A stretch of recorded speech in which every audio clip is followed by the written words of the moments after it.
Bom, meus irmãos, eu quero aqui cumprimentá-los com a paz do Senhor e está aqui conosco também o presbítero irmão Rodrigo.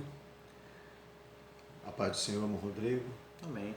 E vamos estar aqui hoje fazendo uma leve reflexão, vamos dizer assim, no livro de 2 Timóteo,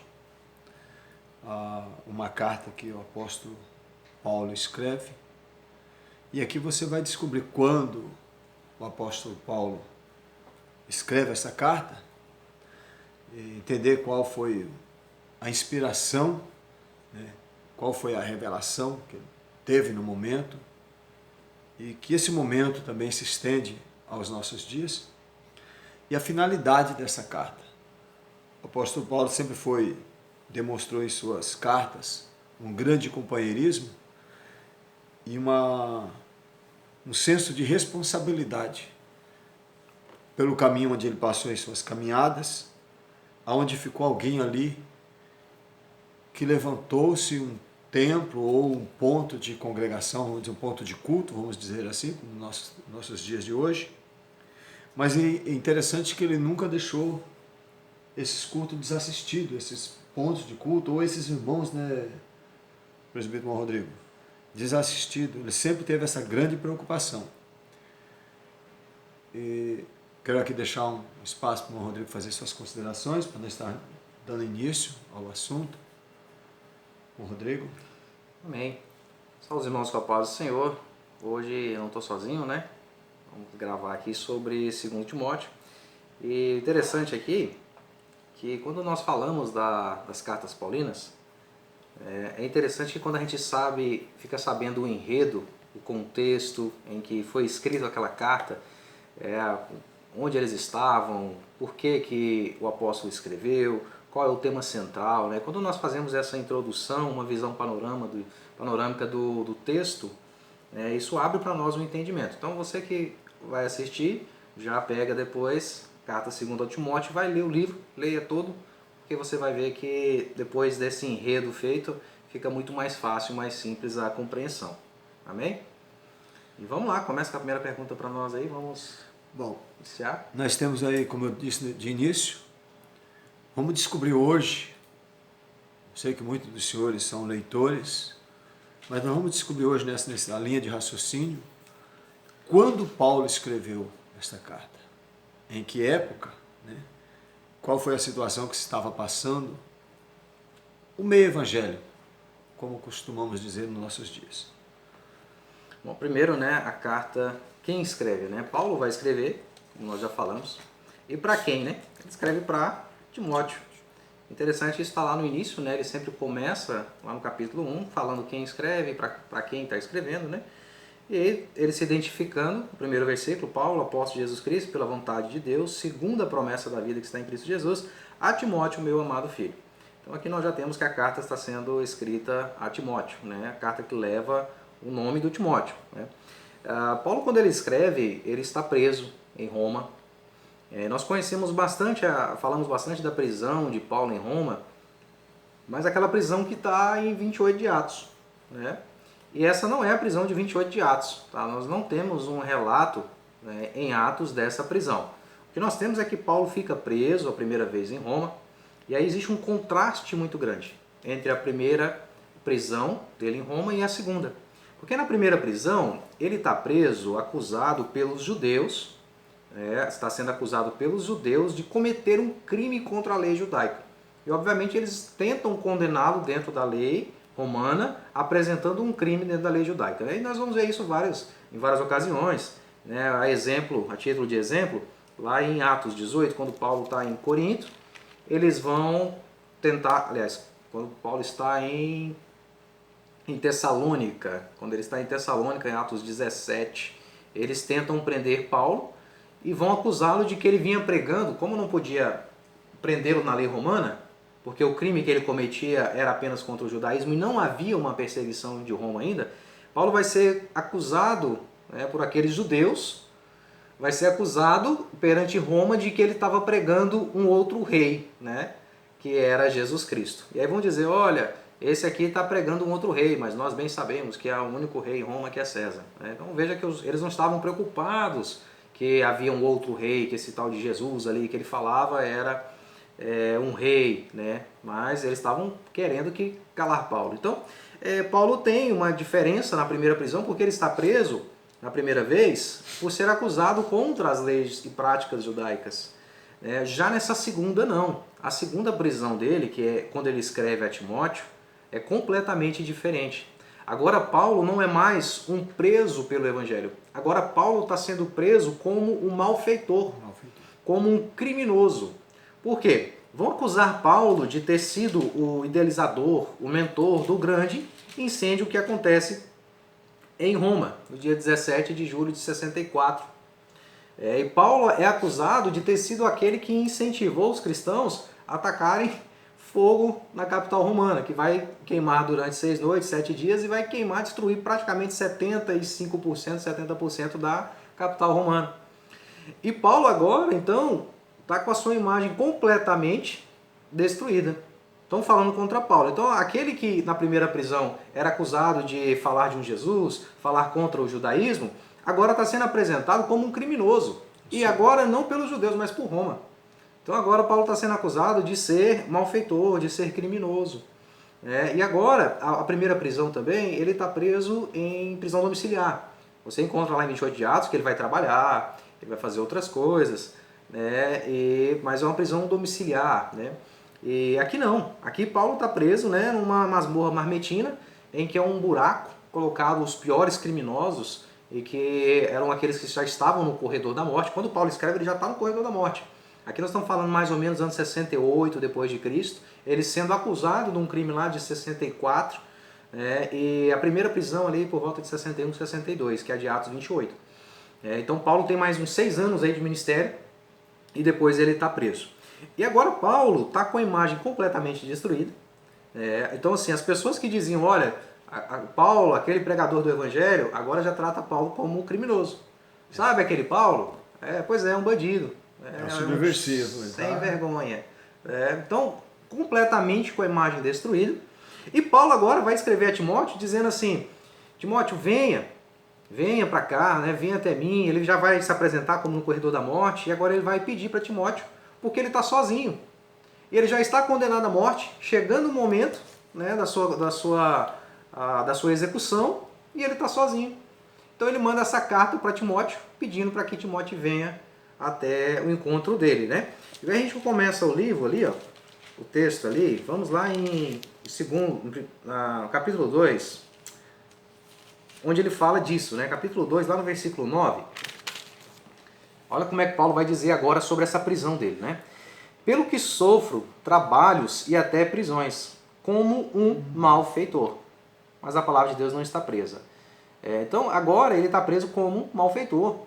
Ele não está preso mais como alguém falando do evangelho contra a prática dos judeus. É muito comum a gente ouvir, Claudio Honor, a gente ouve aí, evangelista, que ouve muitas mensagens, pregações de que a perseguição da igreja, Tiago vai ser morto, como está lá em 12 de Atos, porque a igreja está sendo perseguida e tal. Mas a perseguição que nós temos, ela é referente à perseguição dos judeus. Ela não é uma perseguição de Roma. Não havia começado ainda a perseguição de Roma. Então, quando nós vemos a perseguições, é com referência aos judeus. Nós encontramos o Saulo, junto ali com aquele motim para matar Estevão. Ali eram judeus, não tem nada a ver com a lei romana. E isso estava impregnado porque eles tinham um ensinamento da Torá, lá em Deuteronômio, que vai dizer que deveria morrer. Só me lembrar aqui.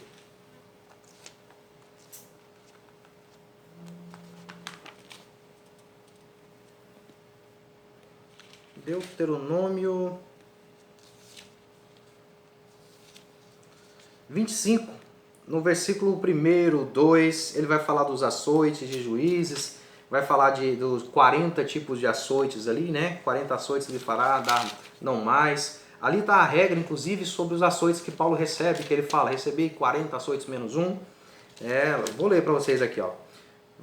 Deuteronômio 25. Quando houver contenda entre alguns e vierem a juízo para que os julguem, ao justo justificarão e ao injusto condenarão. Se o injusto merecer açoites, o juízo fará deitar e mandará açoitá-lo, quando bastar pela sua injustiça, por certa conta. 40 açoites lhe fará dar, não mais, para que porventura, se lhe fizer dar mais açoites, teu irmão não fique envelhecido aos teus olhos. Então, a ordenança ali dos açoites, ela é da Torá. Então, quando o Paulo está dizendo assim, olha, recebi 40 açoites, 40 chibatadas, menos uma. Por quê? Porque ele está dizendo, ó, não mais, é só 40. Então, para que não aconteça de eu dar 41 e acontecer o que a lei proibiu, vamos dar 39. 40 menos 1 para não ter problema. Não errar a conta. Não errar a conta. Então, Paulo está dizendo, olha, recebi 40 açoites. Veja que essa condenação aqui, ela está na lei de Deus. Sobre aquele que é injusto, aquele que é pecador, aquele que cometeu um pecado contra o irmão. Então não está falando da lei romana. Então quando você encontra os açoites de Paulo, as perseguições de Paulo, é do povo judeu. É por isso que lá em Atos 16, 17, quando ele está pregando, que ele tem que fugir da Tessalônica, eles vão apresentar um crime na lei romana, mas não tem crime. O crime é porque ele estava indo contra a lei judaica, porque ele estava falando de Jesus. E aí eles não queriam que falasse de Jesus, aí eles vão apresentar que crime? Olha, está falando que esse tal de Jesus é rei, mas o único rei que tem é César. Nós estamos preocupados com o Império Romano, não está nada preocupado com o Império Romano, né? Mas eles vão tentar acusá-lo na lei romana. Mas isso passa, Paulo é solto naquela prisão, na primeira, mas agora não, porque agora já começou a perseguição da igreja. E a perseguição começa por causa do incêndio de Roma em 64 depois de Cristo, onde Paulo vai ser apresentado como esse criminoso, esse malfeitor, que vai fazer isso, né? Vai levar toda a culpa aí pelo incêndio de Roma, tá? Em 17 de julho de 64. E Paulo agora está numa condição que parece que o Timóteo abandonou. Timóteo, que havia acompanhado ele durante todo o ministério, olha o que está falando lá no versículo 8 do capítulo 1. Paulo já acabou de falar que ele foi preso como malfeitor, né? Agora ele vai apresentar que todos o abandonaram. Todos da Ásia o abandonaram, inclusive Timóteo parece que abandonou. Olha o versículo 8. Paulo começou dizendo, eu, Paulo, né, apóstolo do Senhor e tal, estou escrevendo para você, Timóteo. Agora no versículo 8 ele vai dizer, portanto, não te envergonhes do testemunho de nosso Senhor, nem de mim. Para que ele está pedindo para Timóteo não envergonhar dele? Ele estava dizendo que era inocente, né, dessa acusação. E a fundo da gente olhar assim, ele está dizendo para que Timóteo não pare. E não tenha vergonha dele. Então, e não se envergonhe. Aparentemente Timóteo se envergonhou, né? Para ele falar, não se envergonhe de mim.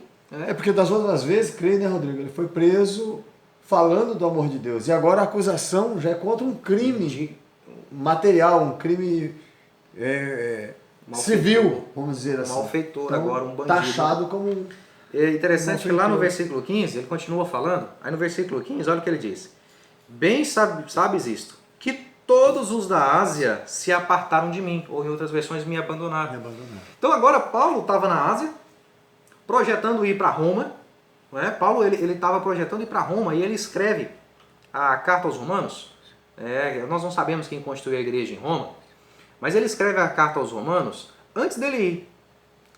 Ele escreve defendendo o seu ministério, porque Paulo tinha um ministério questionado por muitos, tinha diversas dificuldades e problemas com relação a pessoas levantando contra o seu ministério. Então ele escreve a carta aos Romanos dizendo assim, olha, porque eu sou apóstolo constituído pelo Senhor.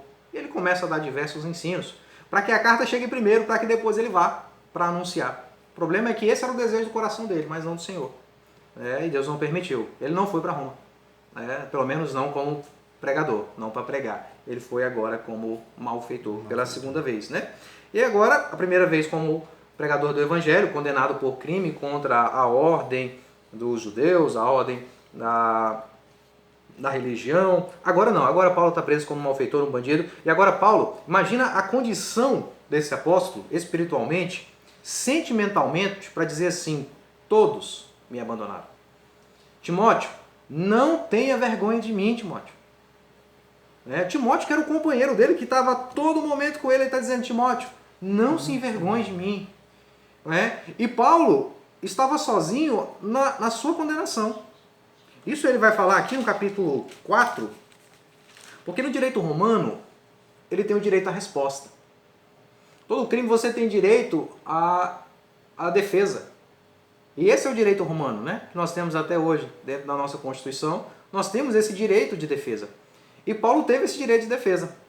E ele vai ser levado agora ao julgamento, vai sentar perante os seus acusadores, no seu direito de defesa. Obviamente ele já seria condenado, ele não tinha dúvida disso, mas olha o que ele vai dizer lá no versículo 16 do capítulo 4. Aqui nós estamos fazendo um panorama para você entender qual era a condição de Paulo, quando ele escreve, né? O que ele estava vivendo, qual o local, o momento que ele escreve. Olha o versículo 16 lá do capítulo 4. Ninguém me assistiu na minha primeira defesa. Antes, todos me abandonaram ou desampararam, né? Que isto não lhe seja imputado. Mas o Senhor assistiu-me e fortaleceu-me. Sabe o que Paulo está dizendo? Eu fui no julgamento, sendo tratado como malfeitor, como bandido, e todos me abandonaram. E no meu julgamento não tinha ninguém. Não tinha ninguém para falar assim, não, Paulo não. Esse aí é pregador do evangelho. Esse homem é diferente. Ele é lavado e remido no sangue do Cordeiro. Não tinha ninguém. E aí eu entendo que Timóteo também não, né? Porque ele está preso, está mandando a carta para Timóteo, nem o seu próprio companheiro. Aí ele está dizendo, porque olha só, o sentimento dele, ninguém me assistiu na minha primeira defesa. Olha a situação emocional desse apóstolo, né, de ser abandonado. Um pregador do evangelho que construiu igreja por toda a Ásia. O pregador foi pela Macedônia construindo igrejas. Ensinou aos gentios, ensinou aos judeus. E agora ele está dizendo, olha, estou sozinho. Todos, ninguém, todos da Ásia, a Ásia inteira, todos me abandonaram. Timóteo, não tinha vergonha de mim. Na minha primeira audiência de defesa, onde eu estava sendo acusado de ser malfeitor, bandido, ninguém estava presente. Dá para imaginar a tristeza desse apóstolo? E mesmo assim, com essa tristeza, no final do versículo, ele pede a Deus que não imputa sobre aqueles... Exatamente, por quê? Culpa alguma ou negligência, né, de companheirismo, algo parecido. Nós somos chamados para amar, né? É o que Paulo diz, né? Eu acredito que ali naquele momento ele estava entendendo o que estava passando na cabeça daqueles irmãos. Né? Que outrora ele foi preso, mas tinha uma justificativa louvável, pelo menos do que vinha, a notícia que vinha era louvável, foi por anunciar a palavra de Deus. Agora aqui eles imputam um crime material, um crime físico, ainda que não tinha participação de Paulo, mas era físico. E que vai desconstruir a imagem do apóstolo. Desconstrói aquela confiança que o homem estava depositando nele. E você já viu, né? Como homem normal, homem natural. Já viu que a má notícia ela vai melhor, ela vai mais rápido do que a boa? Ela se assenta melhor. Então assim, muitos com certeza falaram de Paulo. Olha, Paulo tá falando de um Jesus aí, tá pregando, né? Mas eu tenho certeza que a má notícia chegou até aqueles que não ouviram falar de Paulo. Olha, sabe Paulo? Não sei. Quem que é esse? Não, é um que falava de Jesus aí. Pois é, bandido. Criminoso. Foi ele que tacou, né? Ele que juntou esse tal de crente aí, de povo aí, e tacou fogo em Roma. Né? Então agora a desconstrução da imagem dele. E agora Paulo se sentindo sozinho, abandonado por todos. Aí ele vai dizer, todos me abandonaram. Que isto não lhe seja imputado. Olha só, Paulo quer que isso não seja levado em conta aos irmãos, né? Que o Senhor conserve vocês, que Ele não cobre isso de vocês. E olha o que ele diz no versículo 17. Mas o Senhor assistiu-me e fortaleceu-me, ou revestiu-me de força. Sabe por quê? Porque Paulo está fraco. Porque se ele precisa dizer, porque o Senhor me revestiu, me renovou, Ele me colocou força, quer dizer que ele não tinha força mais. Tinha chegado ao ponto de perder a esperança. Ele se sentiu desacreditado, né? Porque outrora eles foram lá. Outrora ele tinha notícia, tem alguém orando. Enquanto o senhor está preso lá, meu pastor, ou meu... Né, e na primeira ele ora para sair. Lá em Atos ele ora e pede para sair. Aqui, olha o que ele vai falar no capítulo 3. Aqui ele já escreve algo diferente. Versículos 6 e 7 e 8. Quanto a mim... Perdão, capítulo 4, versículos 6, 7 e 8. Quanto a mim, já estou sendo derramado por aspersão de sacrifício, e o tempo da minha partida está próxima. Combati o bom combate. Acabei a carreira, guardei a fé. Desde agora, a coroa da justiça me está reservada, a qual o Senhor, justo juiz, me dará naquele dia, e não somente a mim, mas também a todos que o amarem na sua vinda. Paulo agora já está certo da sua condenação, porque a minha condenação está próxima. E é tão importante isso, olha lá no capítulo 4, também, lá no versículo 21, antes dele encerrar, olha o que ele vai dizer agora para Timóteo. Procura vir antes do inverno. Procura vir antes do inverno.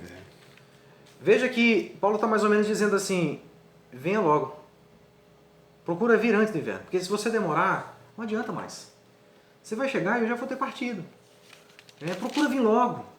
Timóteo, venha. Eu estou só. Todos me abandonaram. Não tenha vergonha de mim. Não tenha vergonha. Na minha audiência não tinha ninguém. Mas o Senhor me consolou. Timóteo, eu combati o bom combate. Eu guardei a fé. A carreira já foi. Não é? Agora ele está se apresentando dessa forma e vai dizer, olha, venha logo. Paulo está pedindo ele que venha logo, porque senão não vai resolver mais. Se você demorar, Timóteo, infelizmente, não tem mais jeito. Se você demorar, você vai chegar aqui, eu já vou ter morrido. Então venha logo, se apresse. Né? E interessante que, agora vem uma pergunta interessante. Emocionalmente, como é que ele estava? Desolado, abandonado, destruído, a sua imagem desconstruída.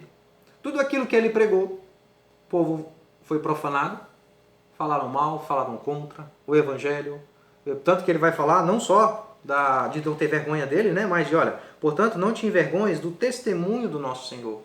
Ou seja, não tenha vergonha de falar que você é filho de Jesus, né? Que você dê testemunho do Senhor, por mais que eles estão dizendo que são os cristãos culpados, que eu sou o líder desse crime, não tenha vergonha do Senhor, não.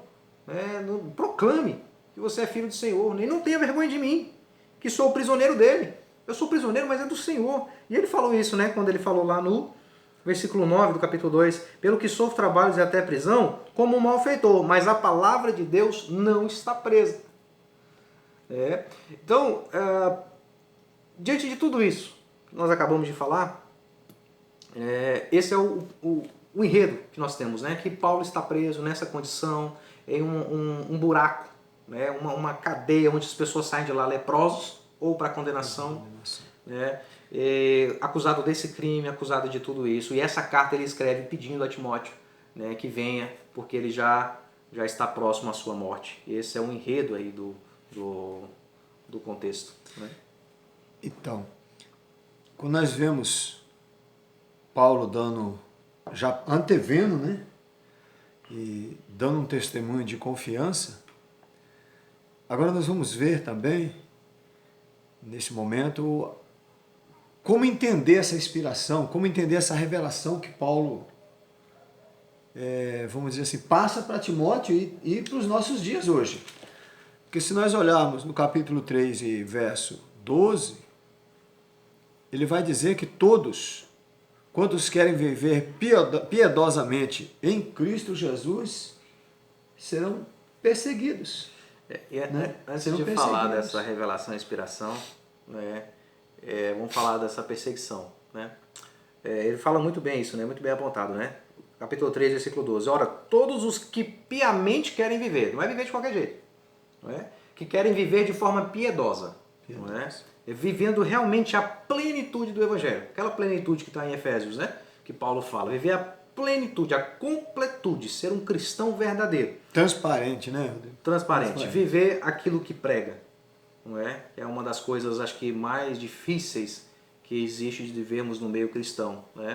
Porque, não vamos falar de que Jesus fala disso, Mas olha aqui. Ora, todos os que piamente querem viver em Cristo Jesus padecerão perseguições. Existe uma teologia aí, na década de 90, ganhou muita força na década de 90. Começa ali nos meados de 80, mas ganha uma força extrema na década de 90. Nos anos 2000 começou a baixar dali para frente. Mas na década de 90 nós temos uma teologia da prosperidade que veio crescendo muito, que promete bênção de tudo que é tipo. É aquelas mensagens miraculosas, Jesus vai te curar, vai te salvar, Jesus cura, Jesus salva, Jesus transforma, ele faz tudo, ele é o dono de tudo, Mas veja que o propósito do Evangelho é cruz. Não tem como cruz ser coisa boa.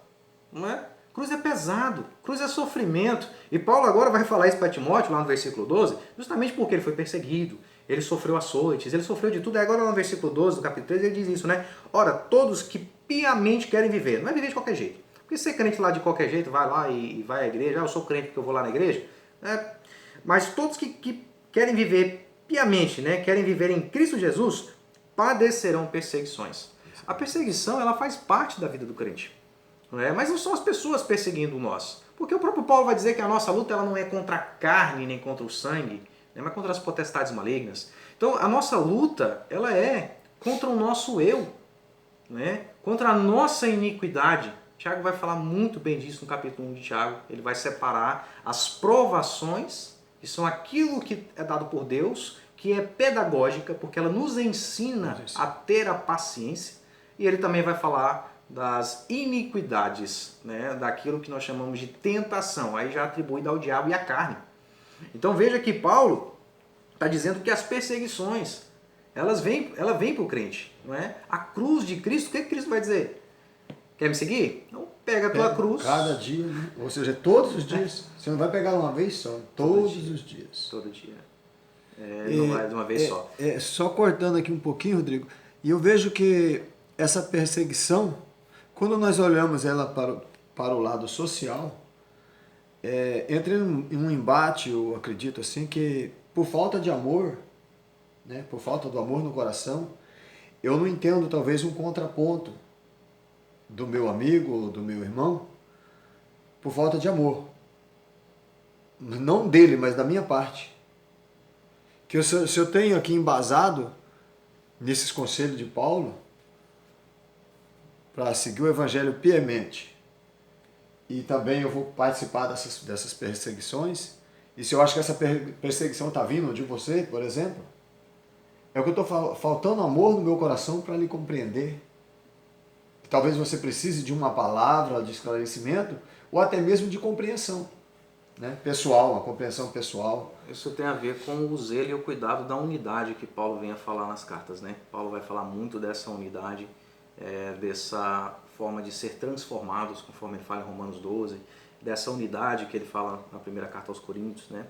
Essa defesa da unidade, né? De você ser sensível àquilo que o seu irmão passa. Viver de forma piedosa, né? É você estender a mão, né? Isso, o primeiro capítulo de Tiago vai tratar muito bem essa forma de você acolher os órfãos, viúvas, né? Ou seja, aqueles que estão desamparados, né? Então, esse é o ensino da Escritura, né? Isso é verdade, que você vê o seu irmão em perseguição, em tribulação, orar por ele, interceder, né? E com relação a esse entendimento, né, que a gente pode ver da revelação e da inspiração, né? As duas palavras, elas estão na Escritura, tanto a inspiração quanto a revelação. Paulo vai falar aqui da revelação, lá no capítulo 3, versículo 16. Toda a Escritura, divinamente inspirada, é proveitosa para ensinar, para redarguir, para corrigir, para instruir em justiça. E o interessante é que toda a Escritura ela é trazida para nós como divinamente inspirada. Pedro vai falar disso também, não é? Inspirada e revelada. Revelar, nós temos a ideia de quê? De tirar-se o véu, né? De mostrar aquilo que está em oculto. E isso também, né? Eu não vou entrar no grego, mas a ideia também é de colocar no sol aquilo que estava obscuro. Na escuridão você coloca no sol. Porque você coloca no sol você consegue ver nitidamente, claramente. Isso é revelação. Então perceba que a própria Escritura ela vai dizer dela dizendo que toda ela é revelada e inspirada. E aí eu entendo o seguinte, a inspiração tem a ver com o soprar do Espírito Santo. É o que está no contexto. Ali a tradução, algumas vão trazer como sentido de expirar, porque é como se o Espírito Santo ele expirasse, soprasse, e nós inspirássemos, né? Através do ouvir, se enchesse. Então quando dizem inspirar, é isso, respirar e foi inspirado, né? Pelo Espírito Santo. Mas a inspiração e a revelação da Escritura, ela já cessou. Não é? Isso me chama a atenção, preste atenção. Revelação e inspiração, ela já cessou. Por quê? Porque a Escritura é divinamente inspirada e revelada. Então eu não posso hoje acordar e falar assim, eu tive um sonho eu tive uma inspiração, uma revelação sobre isso, eu escrevi um livro e falar assim, eu vou acrescentar aqui depois de Apocalipse. O cânon da Escritura está fechado. Fechou. O Efésios vai trazer que o mistério que estava em oculto agora é revelado, a saber, Cristo Jesus. O mistério que estava em oculto, aquilo que estava em oculto no Velho Testamento, já foi revelado através da pessoa de Jesus. Nós vamos ter isso em Hebreus 9, Hebreus 11. Aquilo que estava em oculto, agora não está mais em oculto, agora já foi revelado. Ou seja, foi tirado o véu. Agora eu consigo ver plenamente, agora eu consigo ter a inspiração já mostrada. Então, para nós, hoje, olhando para a Escritura, aí eu estou falando agora só da Escritura, nós somos crentes agora não mais inspirados ou revelados. Nós somos expositores da palavra. Porque eu não posso acrescentar absolutamente nada ao texto bíblico. Eu não posso ter hoje dizer assim, eu tive uma revelação de algo que ninguém entendeu até agora e eu entendi. É assim que surgiram as heresias. Não é? E até mesmo a Bíblia, ela fala que quem assim proceder, né, está em curso a receber as 10 pragas, ou todas as pragas, que estão neste livro, a qual o seu cânon já está fechado. Está nesse livro. Apocalipse vai falar que aquele que acrescentar um J, um tio, né? E vejo que o Coríntios também, ele vai falar que nada além que está na Escritura. Né? Se não me engano, nem para colocar 3, e nem para tirar, né? Nem para tirar. Interessante que Paulo se coloca no capítulo 3 de 1 Coríntios como despenseiro, né? E a gente para pensar, o que é o despenseiro, né? É aquele que traz, era o mordomo, o escravo, que trazia aquilo que estava na despensa. Então você não tem o poder de ir lá e falar assim, eu vou fazer uma feijoada hoje, se lá não tiver feijão. Não tiver feijão. Não é? Lá não tem feijão, vou fazer uma feijoada. Não, é só o que tem na despensa, nada além disso. Então essas revelações, Deus me revela isso, aquilo e tal, elas não podem ser contrárias à Escritura. Porque nós temos a profecia. A profecia é atribuída, né, como o charisma, como um dom, que está lá em 12, 1 Coríntios. Então a profecia existe. Mas a profecia de modo algum, ela é dada como um profeta. É por isso que nós temos que ali os profetas foram até João, mas agora eu tenho o dom da profecia. O dom é algo que é latente, que é dado a mais. E esses dons do Espírito Santo estão lá em 1 Coríntios 12. Está lá, regulamentado lá. Então nós somos hoje expositores da palavra. Nós somos expositores. Nós olhamos para a Escritura e vamos falar aquilo que a Escritura fala. Exclusivamente e só. Não temos que sair fora da Escritura. É o que a Escritura ensina e acabou. Então, nós somos expositores. Essa revelação e inspiração, ela cessou. Não é? E o interessante é que a própria Escritura vai dizer que o Espírito Santo vos fará lembrar destas coisas. Né? Isso o próprio Cristo vai dizer. Então, nós temos que o Espírito Santo ele nos faz lembrar. Mas é claro que para lembrar de alguma coisa, evangelista Claudio Honor, eu tenho que saber dessa coisa, né? Eu não tenho como lembrar de algo que aconteceu com você se eu não estou nem sabendo.